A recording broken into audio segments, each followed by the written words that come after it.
Welcome once again to HorrorBabble. Today I'll be reading The Horror in the Museum by H.P. Lovecraft. The story was once again ghostwritten by Lovecraft for the pulp fiction writer Hazel Heald and tells of a private wax museum that specializes in the grotesque. This recording is dedicated to our Cthulhu and Yellow Level horror babblers, each of whom is named in the video description below. Once again, I thank you for your continued support, ladies and gents. I hope you enjoy this one.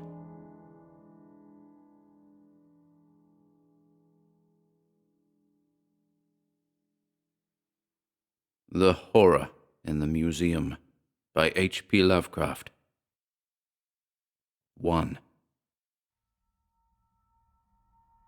It was languid curiosity which first brought Stephen Jones to Roger's museum.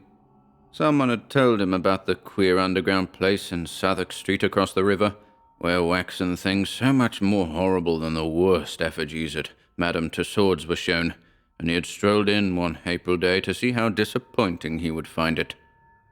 Oddly, he was not disappointed. There was something different and distinctive here, after all. Of course, the usual gory commonplaces were present.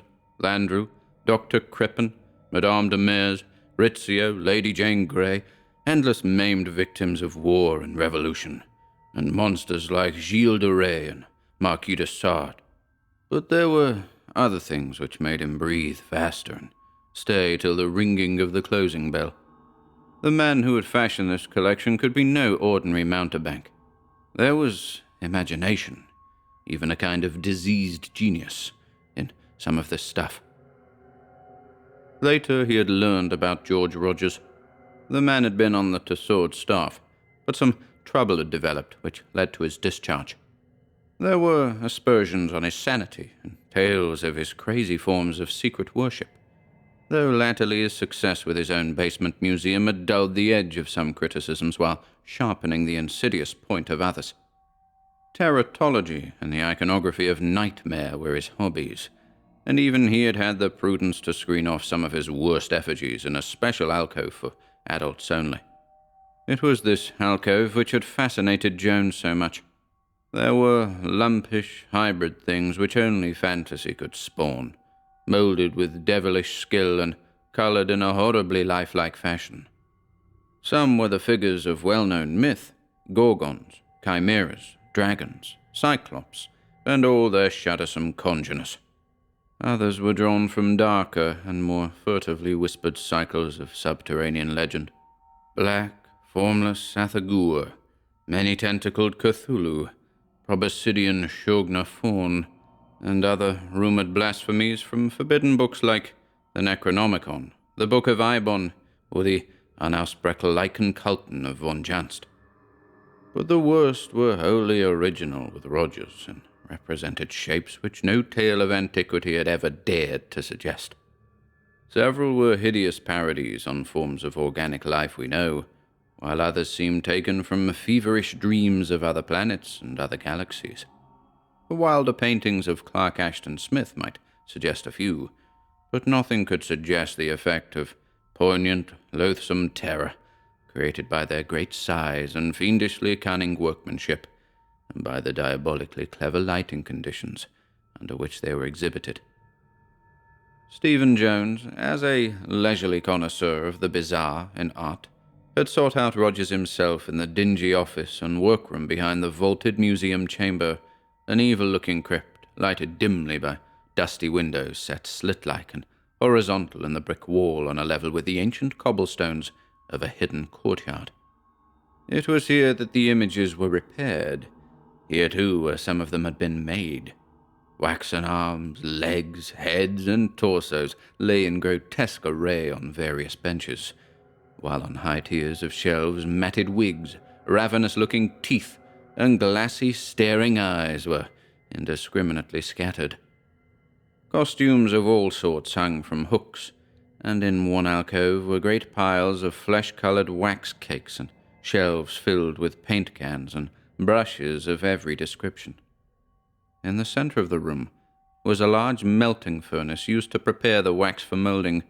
its firebox topped by a huge iron container on hinges, with a spout which permitted the pouring of melted wax with the merest touch of a finger. Other things in the dismal crypt were less describable, isolated parts of problematical entities whose assembled forms were the phantoms of delirium. At one end was a door of heavy plank, fastened by an unusually large padlock, and with a very peculiar symbol painted over it. Jones, who had once had access to the dreaded Necronomicon, shivered involuntarily as he recognized that symbol. The showman, he reflected, must indeed be a person of disconcertingly wide scholarship in dark and dubious fields. Nor did the conversation of Rogers disappoint him. The man was tall, lean, and rather unkempt, with large black eyes which gazed combustively from a pallid and usually stubble-covered face.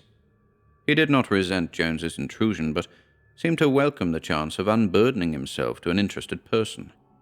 His voice was of singular depth and resonance, and harbored a sort of repressed intensity bordering on the feverish. Jones did not wonder that many had thought him mad. With every successive call, and such calls became a habit as the weeks went by, Jones had found Rogers more communicative and confidential. From the first, there had been hints of strange faiths and practices on the showman's part, and later on these hints expanded into tales, despite a few odd corroborative photographs, whose extravagance was almost comic. It was sometime in June, on a night when Jones had brought a bottle of good whiskey and plied his host somewhat freely, that the really demented talk first appeared. Before that, there had been wild enough stories, accounts of mysterious trips to Tibet, the African interior, the Arabian desert, the Amazon Valley, Alaska, and certain little-known islands of the South Pacific, plus claims of having read such monstrous and half-fabulous books as the prehistoric Narcotic Fragments and the Dole chants attributed to malign and non-human Leng. But nothing in all this had been so unmistakably insane as what had cropped out that June evening under the spell of the whiskey. To be plain, Rogers began making vague boasts of having found certain things in nature that no one had found before, and of having brought back tangible evidences of such discoveries. According to his bibulous harangue, he had gone farther than anyone else in interpreting the obscure and primal books he studied, and had been directed by them to certain remote places where strange survivals are hidden. Survivals of eons and life cycles earlier than mankind, and in some cases connected with other dimensions and other worlds, communication with which was frequent in the forgotten pre-human days. Jones marveled at the fancy which could conjure up such notions, and wondered just what Roger's mental history had been. Had his work amidst the morbid grotesqueries of Madame Tussauds been the start of his imaginative flights, or was the tendency innate, so that his choice of occupation was merely one of its manifestations? At any rate, the man's work was very closely linked with his notions. Even now there was no mistaking the trend of his blackest hints about the nightmare monstrosities in the screened-off, adults-only alcove. Heedless of ridicule, he was trying to imply that not all of these demoniac abnormalities were artificial. It was Jones's frank skepticism and amusement at these irresponsible claims which broke up the growing cordiality. Rogers, it was clear, took himself very seriously, for he now became morose and resentful, continuing to tolerate Jones only through a dogged urge to break down his wall of urbane and complacent incredulity. Wild tales and suggestions of rites and sacrifices to nameless elder gods continued, and now and then Rogers would lead his guest to one of the hideous blasphemies in the screened-off alcove and point out features difficult to reconcile with even the finest human craftsmanship. Jones continued his visits through sheer fascination, though he knew he had forfeited his host's regard. At times he would try to humor Rogers with pretended assent to some mad hint or assertion, but the gaunt showman was seldom to be deceived by such tactics. The tension came to a head later in September.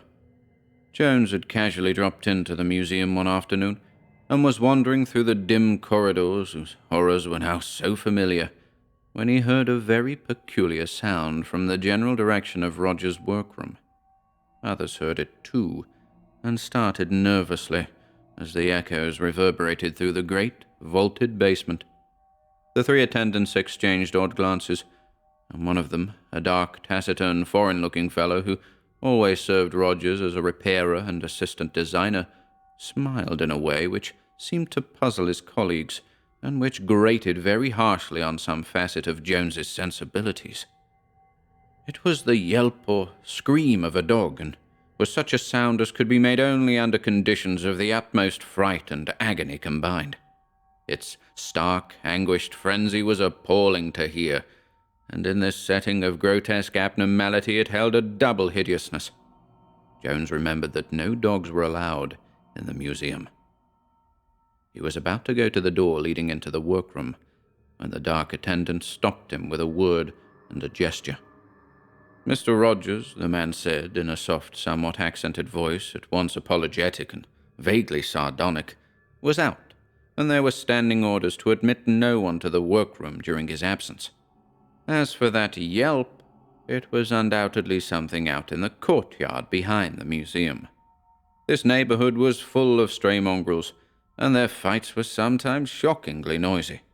There were no dogs in any part of the museum, but if Mr. Jones wished to see Mr. Rogers, he might find him just before closing time. After this, Jones climbed the old stone steps to the street outside and examined the squalid neighborhood curiously.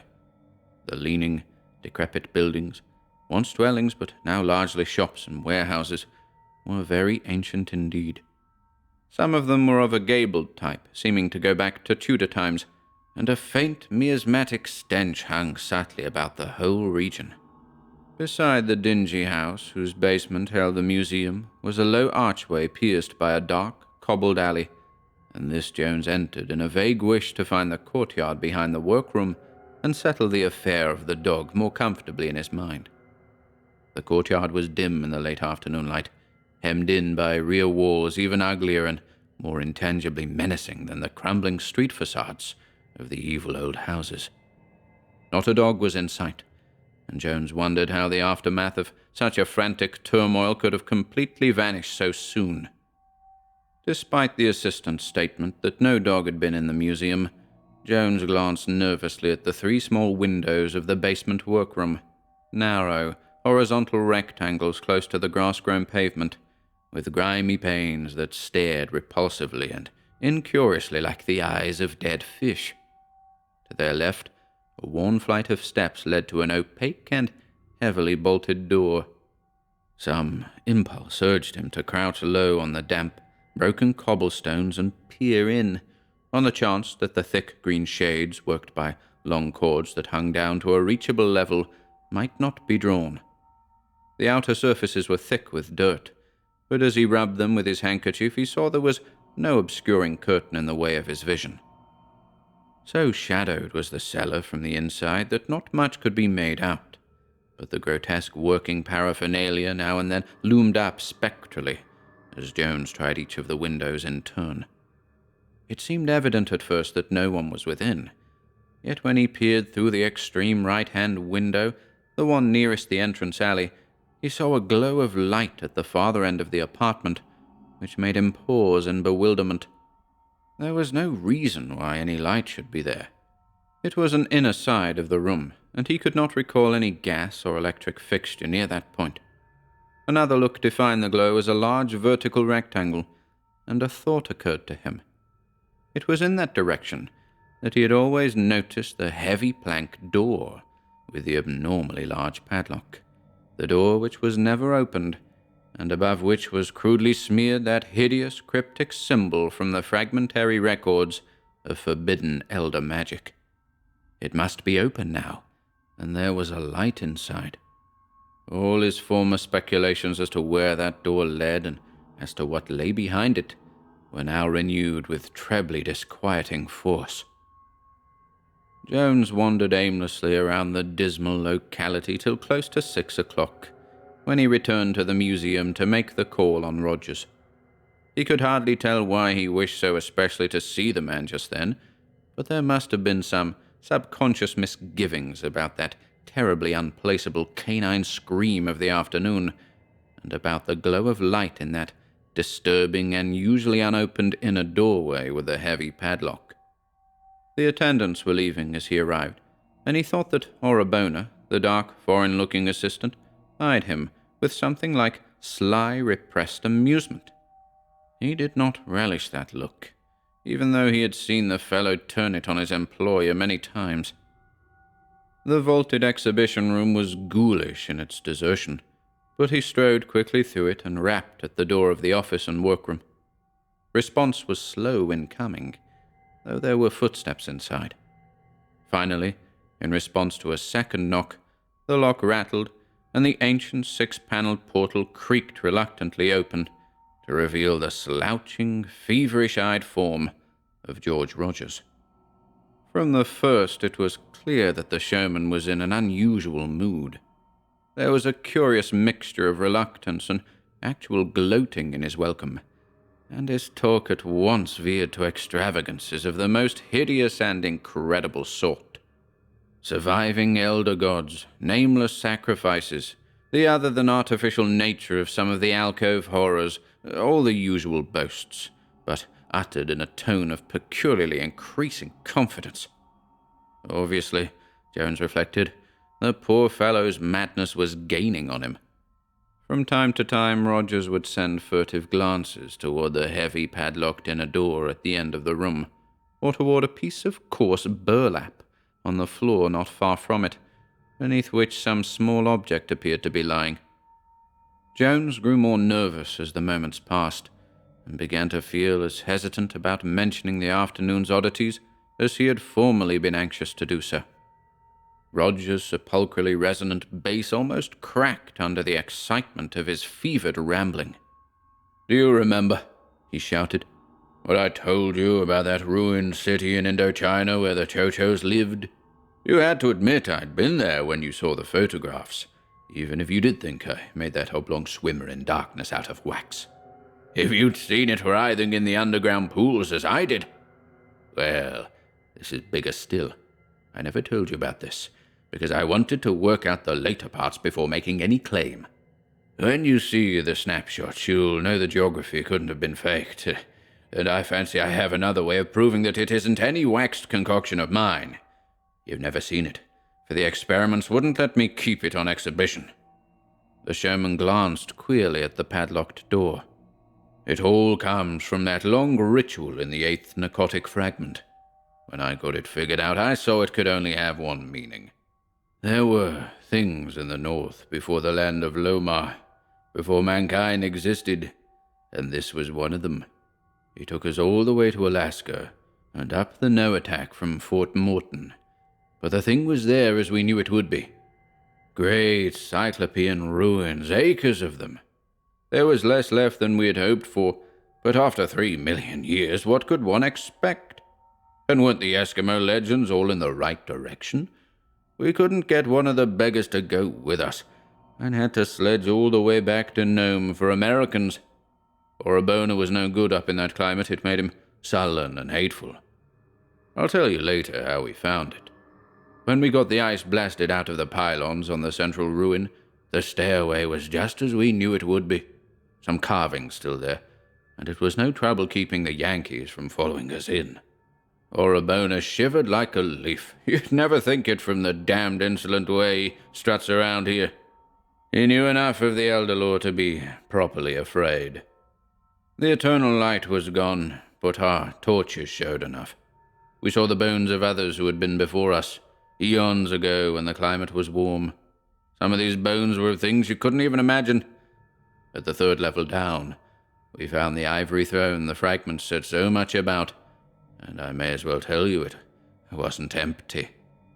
The thing on that throne didn't move, and we knew then that it needed the nourishment of sacrifice. But we didn't want to wake it then.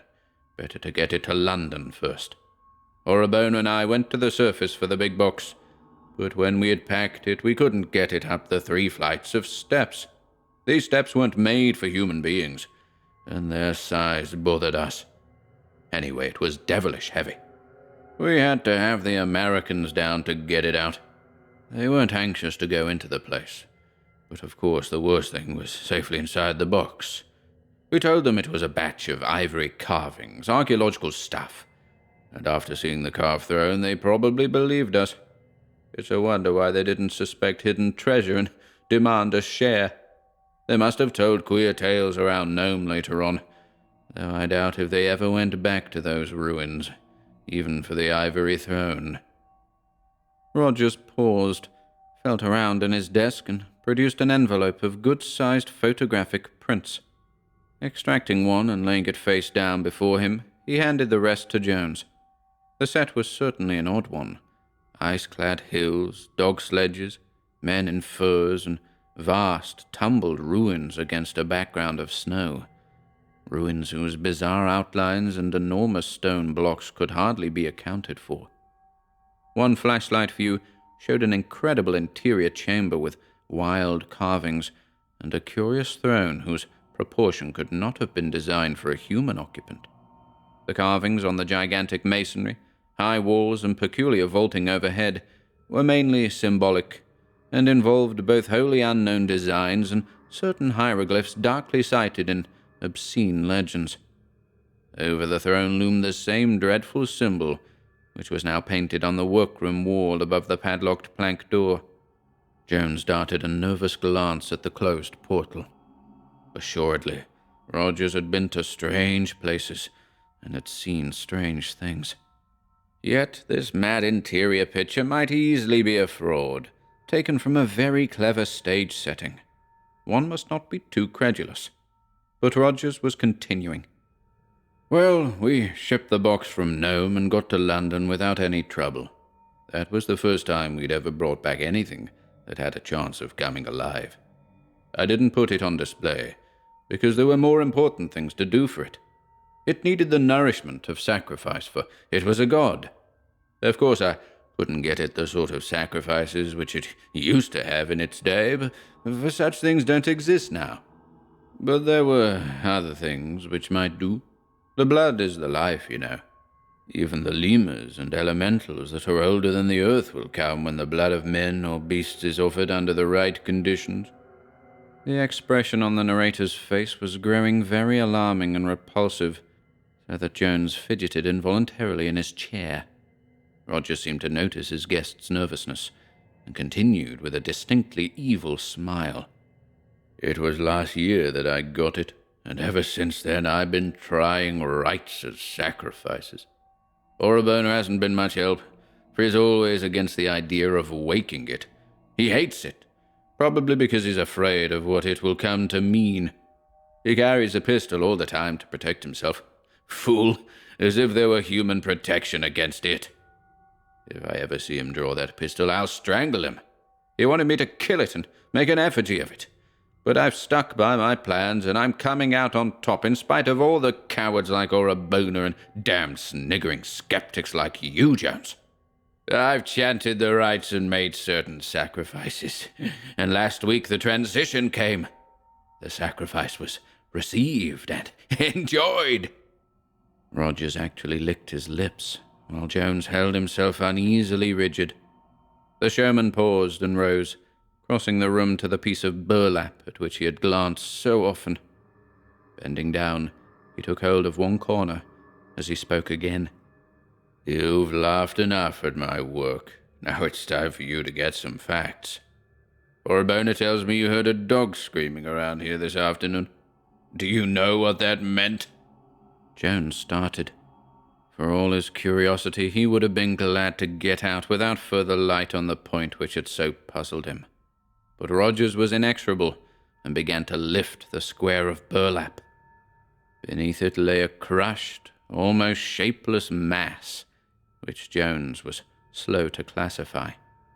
Was it a once living thing which some agency had flattened, sucked dry of blood, punctured in 1,000 places, and wrung into a limp, broken-boned heap of grotesqueness?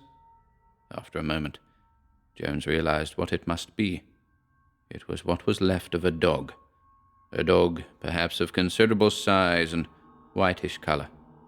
Its breed was past recognition, for distortion had come in nameless and hideous ways.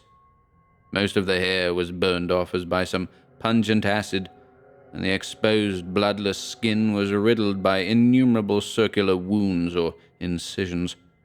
The form of torture necessary to cause such results was past imagining. Electrified with a pure loathing which conquered his mounting disgust, Jones sprang up with a cry. "You damned sadist! You madman! You do a thing like this and dare to speak to a decent man?" Rogers dropped the burlap with a malignant sneer and faced his oncoming guest. His words held an unnatural calm. "Why, you fool, do you think I did this? Let us admit that the results are unbeautiful from our limited human standpoint. What of it? It is not human and does not pretend to be. To sacrifice is merely to offer. I gave the dog to it. What happened is its work, not mine. It needed the nourishment of the offering and took it in its own way. But let me show you what it looks like." As Jones stood hesitating, the speaker returned to his desk and took up the photograph he had laid face down without showing. Now he extended it with a curious look. Jones took it and glanced at it in an almost mechanical way. After a moment, the visitor's glance became sharper and more absorbed, for the utterly satanic force of the object depicted had an almost hypnotic effect. Certainly, Rogers had outdone himself in modeling the eldritch nightmare which the camera had caught. The thing was a work of sheer infernal genius, and Jones wondered how the public would react when it was placed on exhibition. So hideous a thing had no right to exist. Probably the mere contemplation of it, after it was done, had completed the unhinging of its maker's mind and led him to worship it with brutal sacrifices. Only a stout sanity could resist the insidious suggestion that the blasphemy was, or had once been, some morbid and exotic form of actual life. The thing in the picture squatted, or was balanced on what appeared to be a clever reproduction of the monstrously carved throne in the other curious photograph. To describe it with any ordinary vocabulary would be impossible, for nothing even roughly corresponding to it has ever come within imagination of sane mankind. It represented something meant perhaps to be roughly connected with the vertebrates of this planet, though one could not be too sure of that. Its bulk was cyclopean, for even squatted it towered to almost twice the height of Orabona, who was shown beside it. Looking sharply, one might trace its approximations toward the bodily features of the higher vertebrates. There was an almost globular torso, with 6 long, sinuous limbs terminating in crab-like claws. From the upper end, a subsidiary globe bulged forward bubble-like. Its triangle of 3 staring fishy eyes, its foot-long and evidently flexible proboscis, and a distended lateral system analogous to gills, suggested that it was a head. Most of the body was covered with what at first appeared to be fur, but which on closer examination proved to be a dense growth of dark, slender tentacles or sucking filaments, each tipped with a mouth suggesting the head of an asp. On the head and below the proboscis, the tentacles tended to be longer and thicker, and marked with spiral stripes, suggesting the traditional serpent locks of Medusa.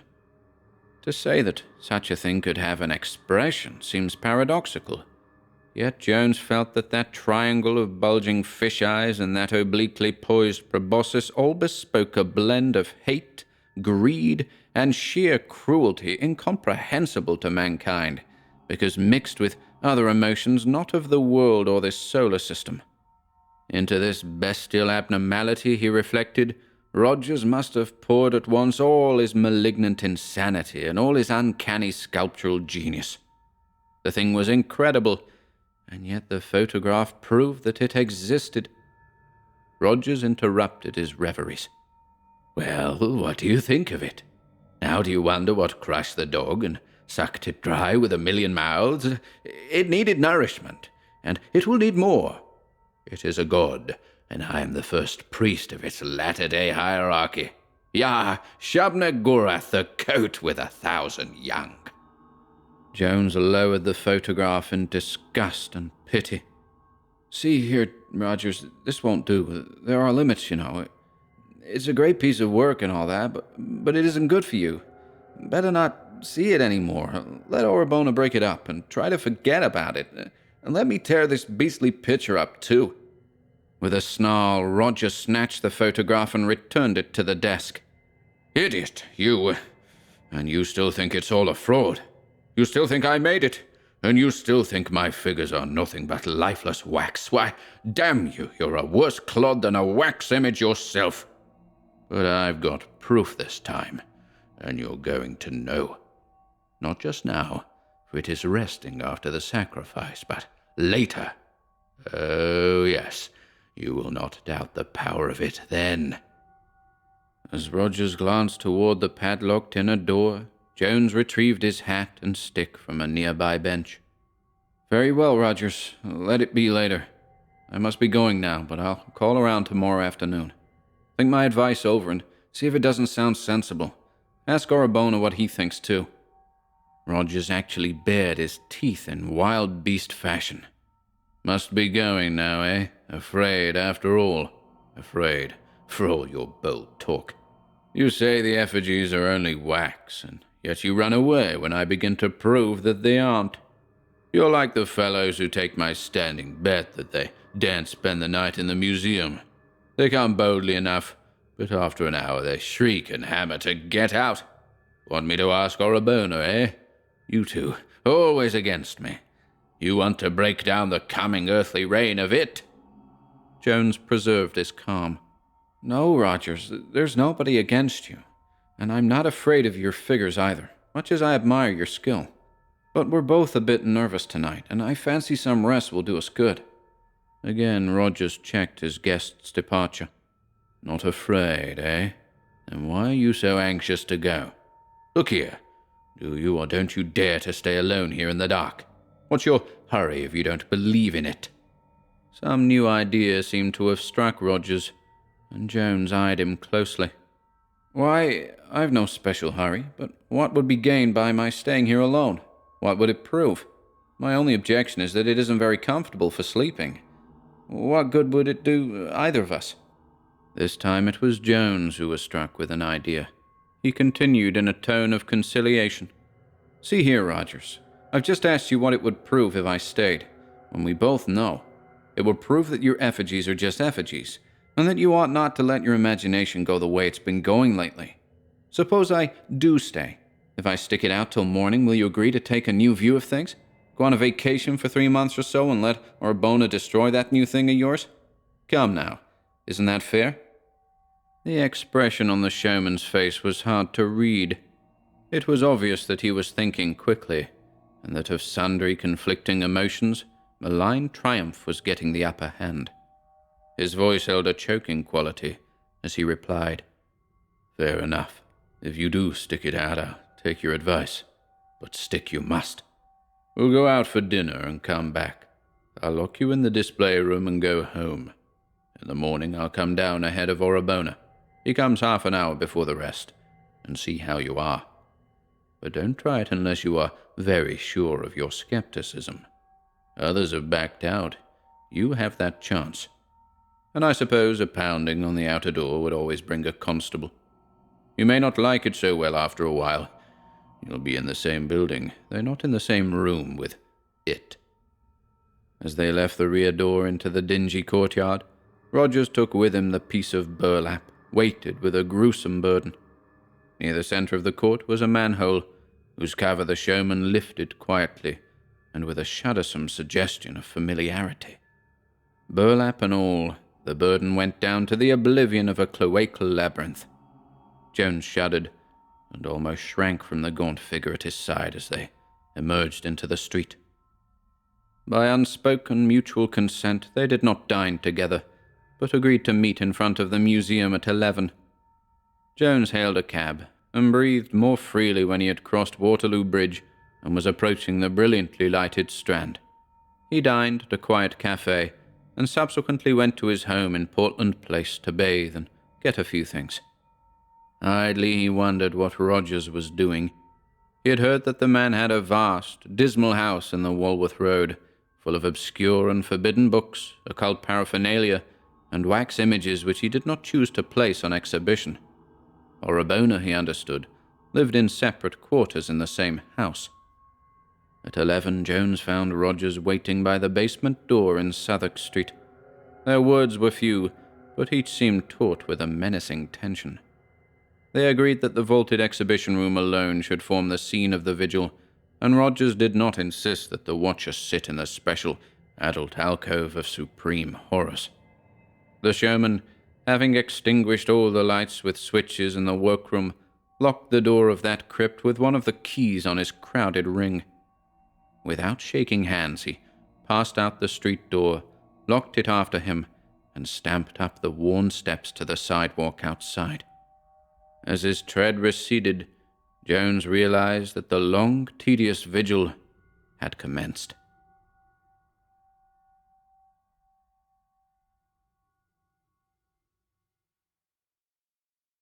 Two. Later, in the utter blackness of the great arched cellar, Jones cursed the childish naivety which had brought him there.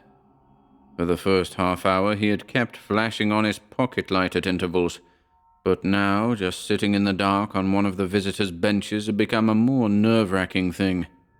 Every time the beam shot out, it lighted up some morbid, grotesque object. A guillotine, a nameless hybrid monster, a pasty-bearded face crafty with evil, a body with red torrents streaming from a severed throat. Jones knew that no sinister reality was attached to these things, but after that first half-hour he preferred not to see them. Why he had bothered to humor that madman he could scarcely imagine.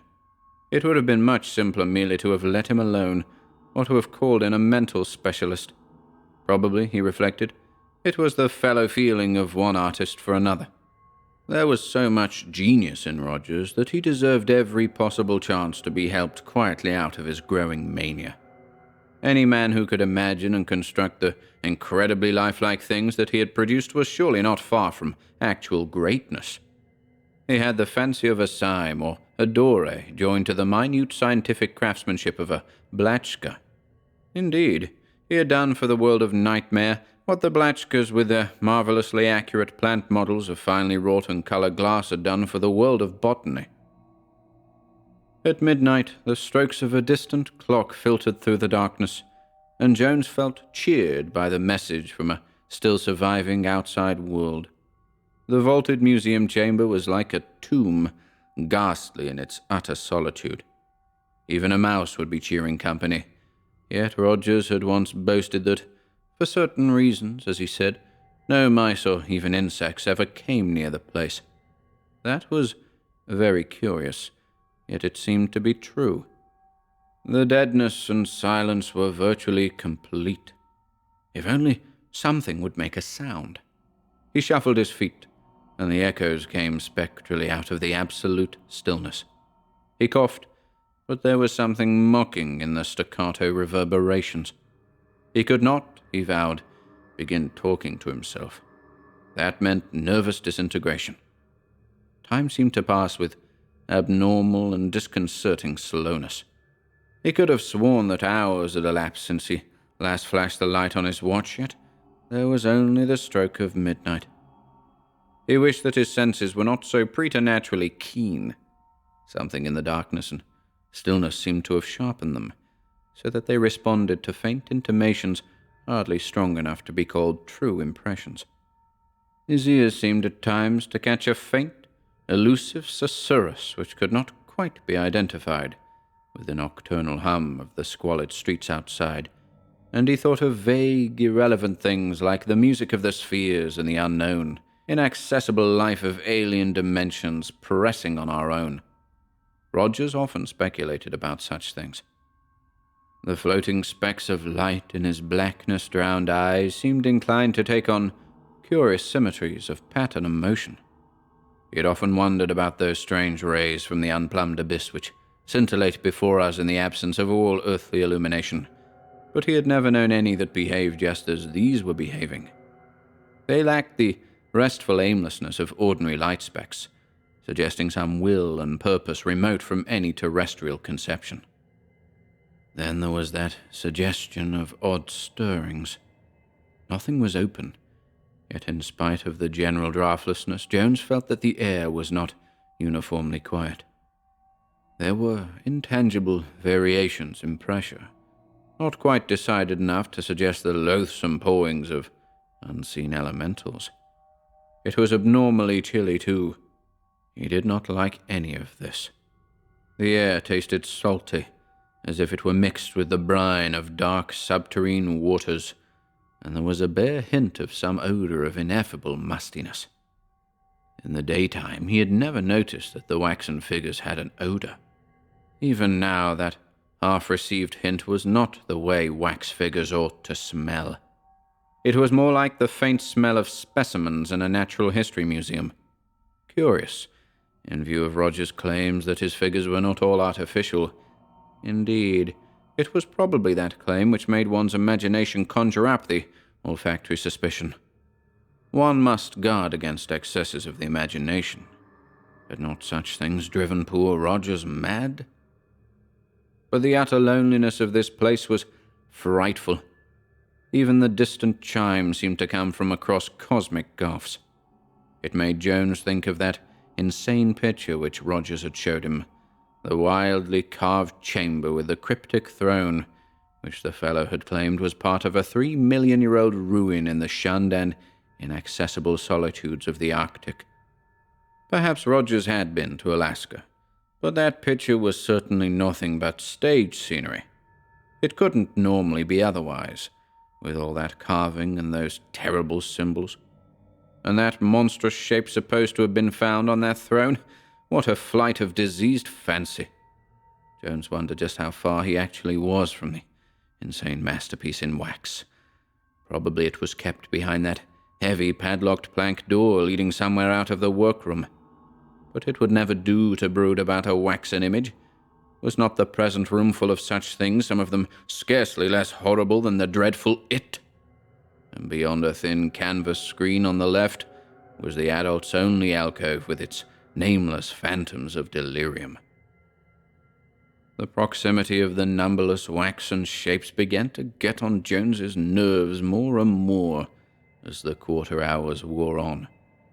He knew the museum so well that he could not get rid of their usual images, even in the total darkness. Indeed, the darkness had the effect of adding to the remembered images certain very disturbing, imaginative overtones. The guillotine seemed to creak, and the bearded face of Landru, slayer of his 50 wives, twisted itself into expressions of monstrous menace. From the severed throat of Madame de Mears, a hideous bubbling sound seemed to emanate, while the headless, legless victim of a trunk murder tried to edge closer and closer on its gory stumps. Jones began shutting his eyes to see if that would dim the images, but found it was useless. Besides, when he shut his eyes, the strange, purposeful patterns of light specks became more disturbingly pronounced. Then, suddenly, he began trying to keep the hideous images he had formerly been trying to banish. He tried to keep them because they were giving place to still more hideous ones. In spite of himself, his memory began reconstructing the utterly non-human blasphemies that lurked in the obscurer corners, and these lumpish hybrid growths oozed and wriggled toward him, as though hunting him down in a circle. Black Sathagur molded itself from a toad-like gargoyle to a long, sinuous line with hundreds of rudimentary feet, and a lean, rubbery night-gaunt spread its wings as if to advance and smother the watcher. Jones braced himself to keep from screaming. He knew he was reverting to the traditional terrors of his childhood, and resolved to use his adult reason to keep the phantoms at bay. It helped a bit, he found, to flash the light again. Frightful as were the images it showed, these were not as bad as what his fancy called out of the utter blackness. But there were drawbacks. Even in the light of his torch, he could not help suspecting a slight, furtive trembling on the part of the canvas partition screening off the terrible adults-only alcove. He knew what lay beyond, and shivered.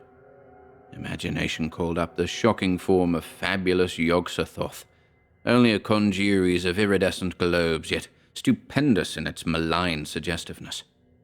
What was this accursed mass slowly floating toward him and bumping on the partition that stood in the way? A small bulge in the canvas far to the right suggested the sharp horn of Nofka, the hairy myth-thing of the Greenland ice, that walked sometimes on 2 legs, sometimes on 4, and sometimes on 6. To get this stuff out of his head, Jones walked boldly toward the hellish alcove with torch burning steadily. Of course, none of his fears was true. Yet were not the long, facial tentacles of great Cthulhu actually swaying, slowly and insidiously? He knew they were flexible, but he had not realized that the draft caused by his advance was enough to set them in motion. Returning to his former seat outside the alcove, he shut his eyes and let the symmetrical light specks do their worst. The distant clock boomed a single stroke. Could it be only 1? He flashed the light on his watch and saw that it was precisely that hour. It would be hard indeed waiting for morning. Rogers would be down at about 8 o'clock, ahead of even Orabona. It would be light outside in the main basement long before that, but none of it could penetrate here. All the windows in this basement had been bricked up, but the 3 small ones facing the court. A pretty bad weight, all told. His ears were getting most of the hallucinations now, for he could swear he heard stealthy, plodding footsteps in the workroom beyond the closed and locked door. He had no business thinking of that unexhibited horror which Rogers called it. The thing was a contamination. It had driven its maker mad, and now even its picture was calling up imaginative terrors. It could not be in the workroom. It was very obviously beyond that padlocked door of heavy planking. Those steps were certainly pure imagination. Then he thought he heard the key turn in the workroom door. Flashing on his torch, he saw nothing but the ancient 6-paneled portal in its proper position. Again he tried darkness and closed eyes, but there followed a harrowing illusion of creaking. Not the guillotine this time, but the slow, furtive opening of the workroom door. He would not scream. Once he screamed, he would be lost. There was a sort of padding or shuffling audible now, and it was slowly advancing toward him. He must retain command of himself. Had he not done so when the nameless brain shapes tried to close in on him? The shuffling crept nearer, and his resolution failed. He did not scream, but merely gulped out a challenge. "Who goes there? Who are you? What do you want?" There was no answer, but the shuffling kept on. Jones did not know which he feared most to do, turn on his flashlight or stay in the dark while the thing crept upon him. This thing was different, he felt profoundly, from the other terrors of the evening. His fingers and throat worked spasmodically. Silence was impossible, and the suspense of utter blackness was beginning to be the most intolerable of all conditions. Again, he cried out hysterically, "Halt! Who goes there?" as he switched on the revealing beams of his torch. Then, paralyzed by what he saw, he dropped the flashlight and screamed, not once, but many times. Shuffling toward him in the darkness was the gigantic, blasphemous form of a black thing, not wholly ape and not wholly insect. Its hide hung loosely upon its frame, and its rugose, dead-eyed rudiment of a head swayed drunkenly from side to side. Its forepaws were extended, with talons spread wide, and its whole body was taut with murderous malignity, despite its utter lack of facial expression. After the screams and the final coming of darkness, it leaped, and in a moment had Jones pinned to the floor. There was no struggle, for the watcher had fainted. Jones's fainting spell could not have lasted more than a moment, for the nameless thing was apishly dragging him through the darkness when he began recovering consciousness. What started him fully awake were the sounds which the thing was making, or rather the voice with which it was making them. That voice was human, and it was familiar. Only one living being could be behind the hoarse, feverish accents which were chanting to an unknown horror. "Yah! Yah!" It was howling. "I am coming, O Rantagoth, coming with the nourishment. You have waited long and fed ill, but now you shall have what was promised. That and more, for instead of Orabona it will be one of high degree who had doubted you. You shall crush and drain him with all his doubts, and grow strong thereby. And ever after among men he shall be shown as a monument to your glory. Rantagoth, infinite and invincible, I am your slave and high priest. You are hungry, and I provide. I read the sign and have led you forth. I shall feed you with blood, and you shall feed me with power. Yah, Shabna Gorath, the goat with 1,000 young." In an instant all the terrors of the night dropped from Jones like a discarded cloak. He was again master of his mind, for he knew the very earthly and material peril he had to deal with. This was no monster of fable, but a dangerous madman. It was Rogers, dressed in some nightmare covering of his own insane designing, and about to make a frightful sacrifice to the devil god he had fashioned out of wax. Clearly, he must have entered the workroom from the rear courtyard, donned his disguise, and then advanced to seize his neatly trapped and fear-broken victim. His strength was prodigious, and if he was to be thwarted, one must act quickly. Counting on the madman's confidence in his unconsciousness, he determined to take him by surprise, while his grasp was relatively lax. The feel of a threshold told him he was crossing into the pitch-black workroom. With the strength of mortal fear, Jones made a sudden spring from the half-recumbent posture in which he was being dragged. For an instant, he was free of the astonished maniac's hands, and in another instant a lucky lunge in the dark had put his own hands at his captor's weirdly concealed throat. Simultaneously, Rogers gripped him again, and without further preliminaries, the two were locked in a desperate struggle of life and death. Jones's athletic training without doubt was his sole salvation, for his mad assailant, freed from every inhibition of fair play, decency, or even self-preservation, was an engine of savage destruction as formidable as a wolf or panther.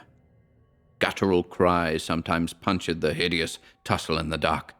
Blood spurted, clothing ripped, and Jones at last felt the actual throat of the maniac, shorn of its spectral mask. He spoke not a word, but put every ounce of energy into the defense of his life. Rogers kicked, gouged, butted, bit, clawed, and spat, yet found strength to yelp out actual sentences at times. Most of his speech was in a ritualistic jargon full of references to it or Rantagoth, and to Jones's overwrought nerves it seemed as if the cries echoed from an infinite distance of demoniac snortings and bayings. Toward the last, they were rolling on the floor, overturning benches or striking against the walls and the brick foundations of the central melting furnace. Up to the very end, Jones could not be certain of saving himself, but chance finally intervened in his favor. A jab of his knee against Rogers' chest produced a general relaxation, and a moment later he knew he had won. Though hardly able to hold himself up, Jones rose and stumbled about the wall, seeking the light switch, for his flashlight was gone, together with most of his clothing. As he lurched along, he dragged his limp opponent with him, fearing a sudden attack when the madman came to. Finding the switchbox, he fumbled till he had the right handle. Then, as the wildly disordered workroom burst into sudden radiance, He set about binding Rogers with such cords and belts as he could easily find. The fellow's disguise, or what was left of it, seemed to be made of a puzzlingly queer sort of leather. For some reason it made Jones's flesh crawl to touch it, and there seemed to be an alien, rusty odor about it. In the normal clothes beneath it was Roger's keyring, and this the exhausted victor seized as his final passport to freedom. The shades at the small, slit-like windows were all securely drawn, and he let them remain so. Washing off the blood of battle at a convenient sink, Jones donned the most ordinary-looking and least ill-fitting clothes he could find on the costume hooks. Testing the door to the courtyard, he found it fastened with a spring lock, which did not require a key from the inside. He kept the keyring, however, to admit him on his return with aid, for plainly the thing to do was to call in an alienist. There was no telephone in the museum, but it would not take long to find an all-night restaurant or chemist shop where one could be had. He had almost opened the door to go when a torrent of hideous abuse from across the room told him that Rogers, whose visible injuries were confined to a long, deep scratch down the left cheek, had regained consciousness. "Fool! Spawn of North Yiddick and effluvium of Catan, son of the dogs that howl in the maelstrom of Azathoth. You would have been sacred and immortal, and now you are betraying it and its priest. Beware, for it is hungry. It would have been Horrorboner, that damned treacherous dog ready to turn against me in it, but I gave you the first honor instead. Now you must both beware, for it is not gentle without its priest. Ja, vengeance is at hand. Do you know you would have been immortal? Look at the furnace. There is a fire ready to light, and there is wax in the kettle. I would have done with you as I have done with other once-living forms. Hey, you who have vowed all my effigies are waxen, would have become a waxen effigy yourself. The furnace was all ready. When it had had its fill, and you were like that dog I showed you, I would have made your flattened, punctured fragments immortal. Wax would have done it. Haven't you said I'm a great artist? Wax in every pore, wax over every square inch of you, ya! And ever after the world would have looked at your mangled carcass and wondered how I ever imagined and made such a thing. Hey, and Horrorboner would have come next, and others after him, and thus would my waxen family have grown. Dog, do you still think I made all my effigies? Why not say preserved? You know by this time the strange places I've been to, and the strange things I brought back. Coward! You could never face the dimensional shambler whose hide I put on to scare you. The mere sight of it alive, or even the full-fledged thought of it, would kill you instantly with fright. Ya! It waits hungry for the blood that is the life. Rogers, propped against the wall, swayed to and fro in his bonds. See here, Jones. If I let you go, will you let me go? It must be taken care of by its high priest. Horrorboner will be enough to keep it alive, and when he is finished, I will make his fragments immortal in wax for the world to see. It could have been you, but you have rejected the honor. I won't bother you again. Let me go, and I will share with you the power that it will bring me. Ya, great is Rantagoth. Let me go! Let me go! It is starving down there beyond that door, and if it dies, the old ones can never come back. Hey, let me go! Jones merely shook his head, though the hideousness of the showman's imaginings revolted him. Rogers, now staring wildly at the padlocked plank door, thumped his head again and again against the brick wall and kicked with his tightly bound ankles. Jones was afraid he would injure himself, and advanced to bind him more firmly to some stationary object. Writhing, Rogers edged away from him and set up a series of frenetic ululations whose utter monstrous unhumanness was appalling, and whose sheer volume was almost incredible. It seemed impossible that any human throat could produce noises so loud and piercing, and Jones felt that if this continued there would be no need to telephone for aid. It could not be long before a constable would investigate, even granting that there were no listening neighbors in this deserted warehouse district. "Zaye! Zaye!" howled the madman. "Kahaboil! Rantagoth! Cthulhu vertagen! Hey, hey, hey, hey! Rantagoth! Rantagoth! Rantagoth!" The tautly trussed creature, who had started squirming his way across the littered floor, now reached the padlocked plank door and commenced knocking his head thunderously against it. Jones dreaded the task of binding him further, and wished he were not so exhausted from the previous struggle. This violent aftermath was getting hideously on his nerves, and he began to feel a return of the nameless qualms he had felt in the dark. Everything about Rogers and his museum was so hellishly morbid and suggestive of black vistas beyond life. It was loathsome to think of the waxen masterpiece of abnormal genius which must at this very moment be lurking close at hand in the blackness beyond the heavy, padlocked door. And now something happened which sent an additional chill down Jones's spine, and caused every hair, even the tiny growth on the backs of his hands, to bristle with a vague fright beyond classification. Rogers had suddenly stopped screaming and beating his head against the stout plank door, and was straining up to a sitting posture, head cocked on one side as if listening intently for something. All at once, a smile of devilish triumph overspread his face, and he began speaking intelligibly again, this time in a hoarse whisper, contrasting oddly with his former stentorian howling. "Listen, fool. Listen hard. It has heard me, and is coming.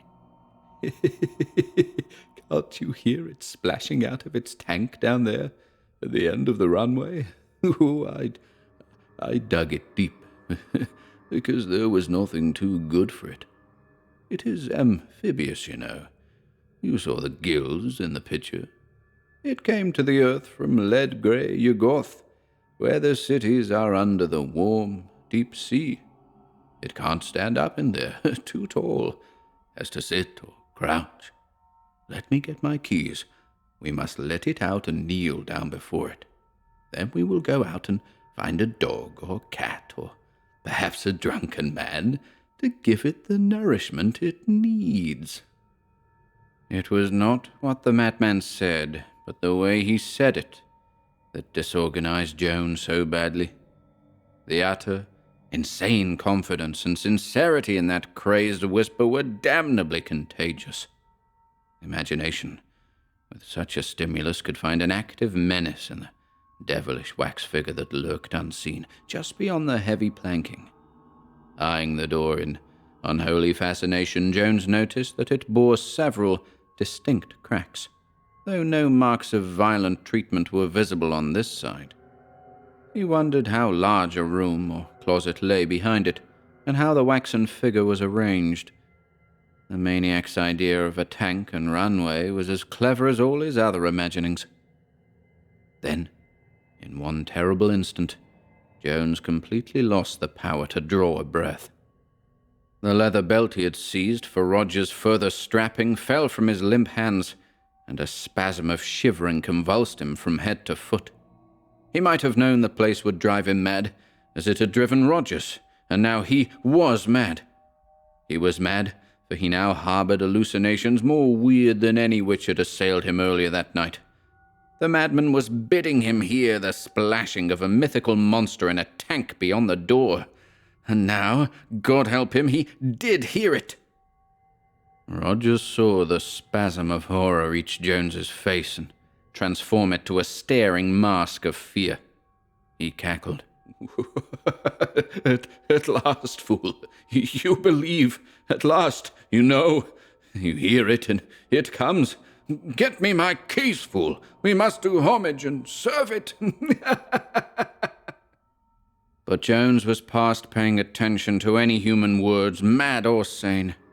Phobic paralysis held him immobile and half-conscious, with wild images racing phantasmagorically through his helpless imagination. There was a splashing. There was a padding or shuffling, as of great wet pores on a solid surface. Something was approaching.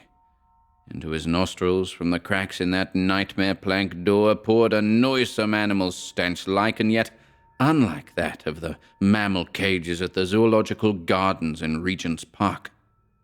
He did not know now whether Rogers was talking or not.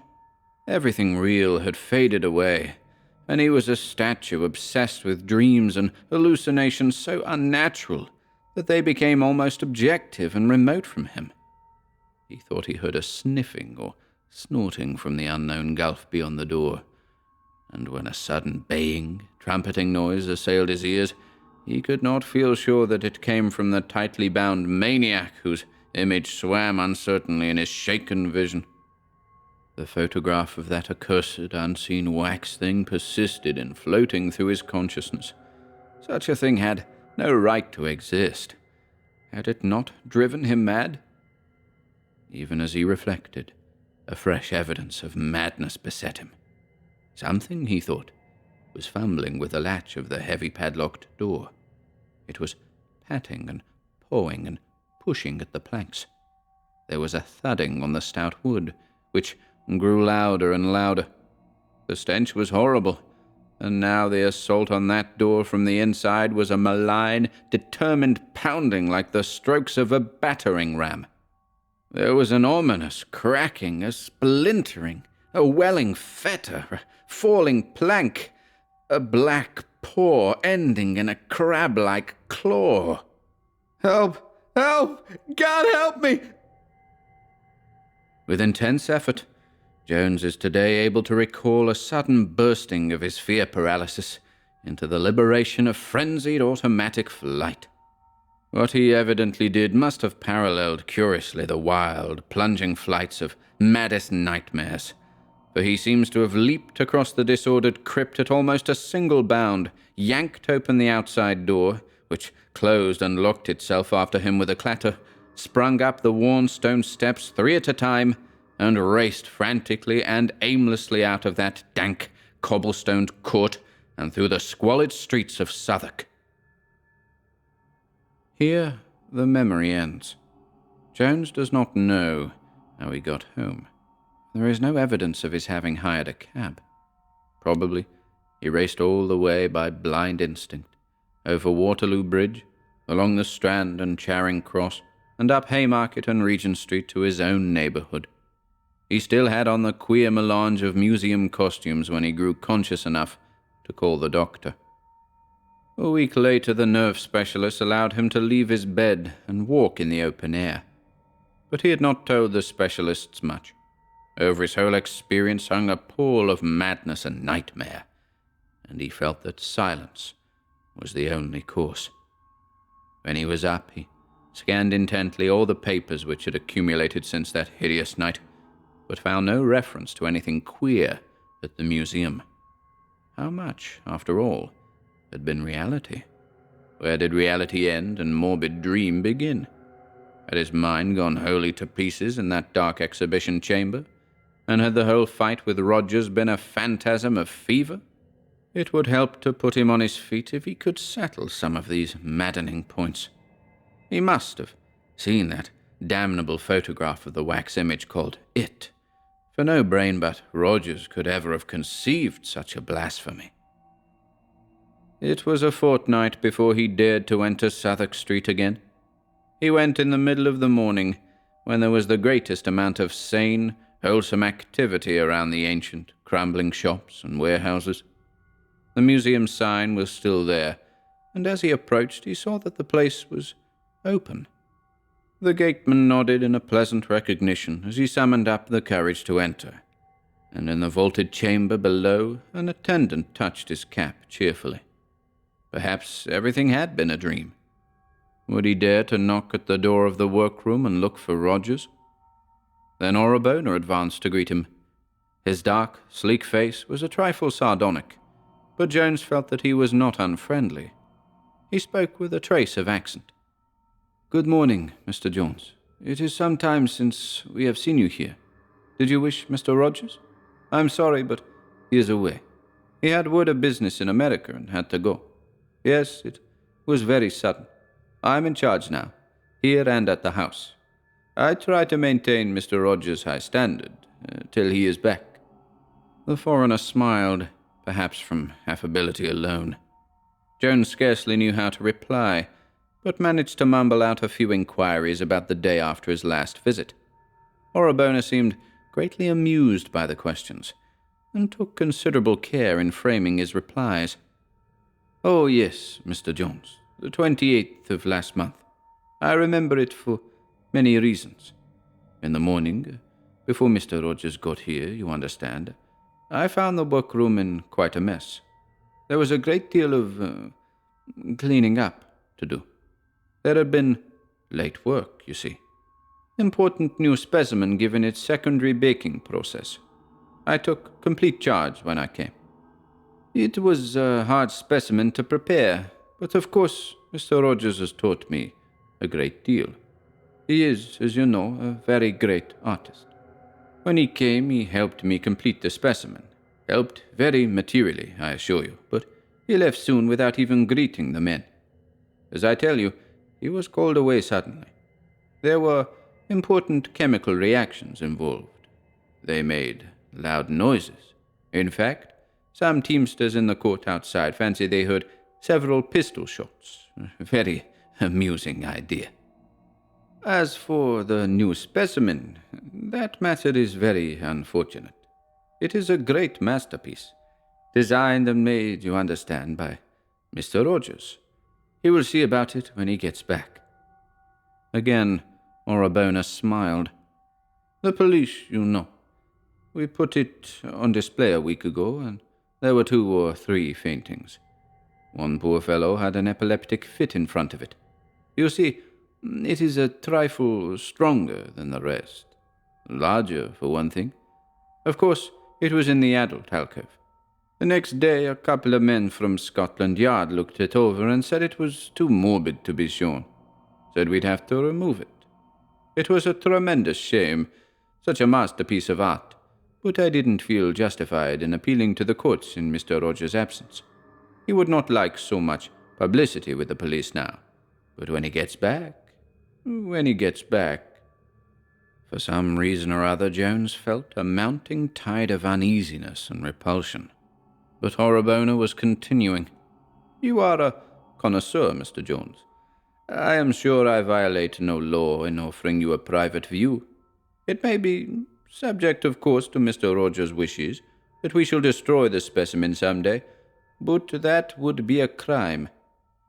Jones had a powerful impulse to refuse the sight and flee precipitately, but HorrorBabble was leading him forward by the arm with an artist's enthusiasm.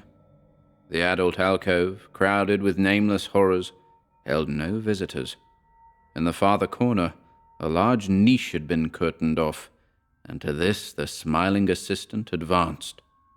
"You must know, Mr. Jones, that the title of this specimen is The Sacrifice to Rantagoth."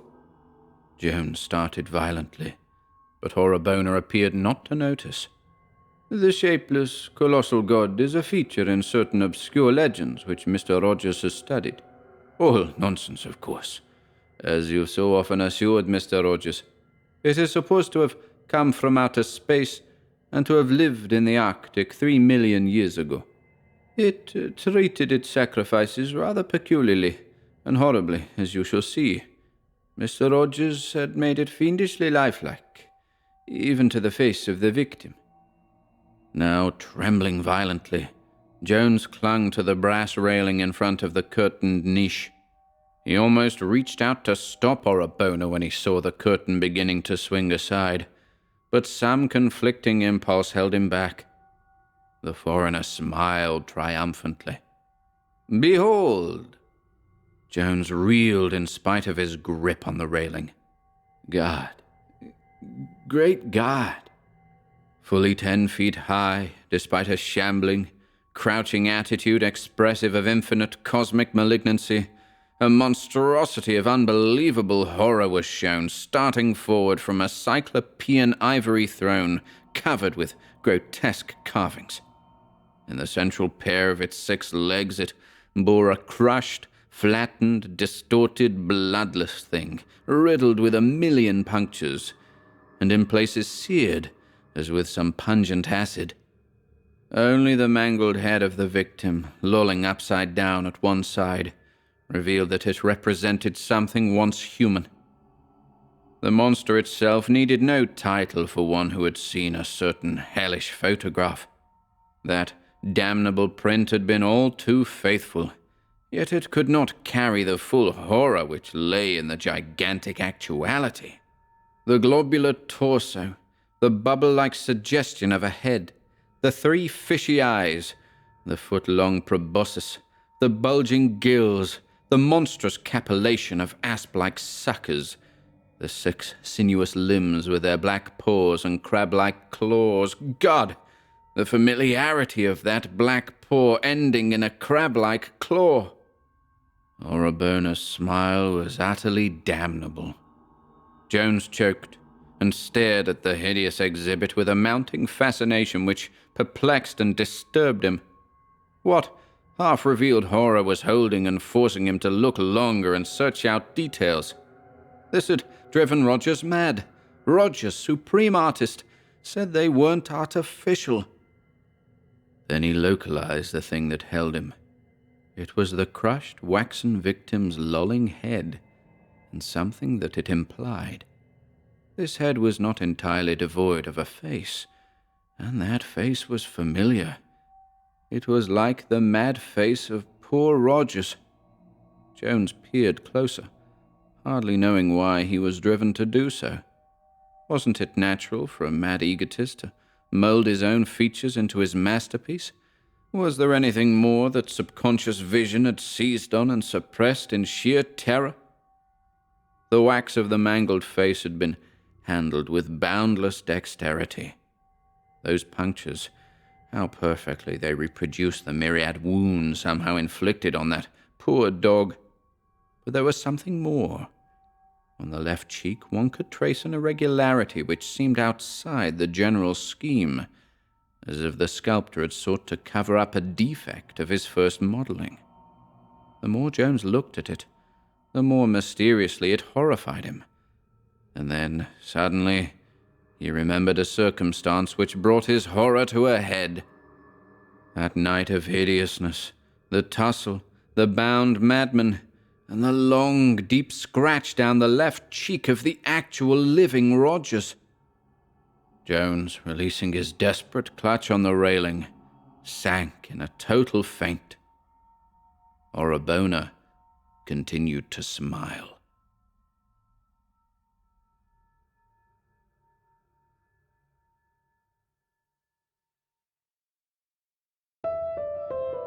Thank you for listening today. If you'd like to support our work here at HorrorBabble, be sure to check out the video description below, where you'll find links to our Bandcamp and Patreon pages, our merch store over at Teespring, and further information relating to our releases on Audible, iTunes, and Spotify. And until next time,